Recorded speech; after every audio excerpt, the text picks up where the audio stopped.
Man, we awaken. There's no one. You are going fools here. Not anymore. We know our ancestors are energy frequencies. Champion, slow down. Slow down. You're busy fooling yourself here.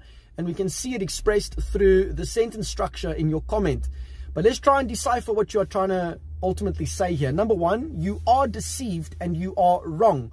I'm not trying to fool anyone. I'm just sharing God's word with people. I'm not trying to share my opinion, because my opinion means very little compared to what God's word actually says. You see, I believe that there is a God and that you and I are not God, and God loves us, and therefore he also warns us. And he warns us not to consult the dead, because that is sinful, because the dead can do nothing for the living in this life. They have lived their lives, all right? And therefore consulting them is absolutely pointless. And also the enemy uses people's vulnerabilities to enslave people even further, by making them to believe that they are speaking to ancestors. Meanwhile, all along, they are being led further and further into darkness, destruction, and chaos. And we see this happening within South Africa and Africa at a very large scale.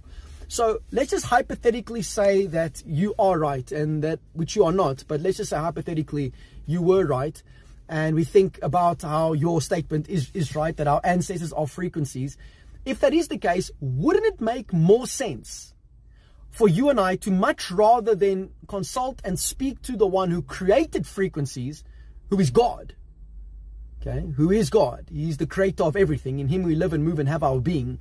Wouldn't it make more sense for you and I to much rather speak to God than to consult ancestors who have sinned and fallen short of the glory of God? Wouldn't it make more sense for us to much rather than speak to the creator of the universe rather than the creation itself?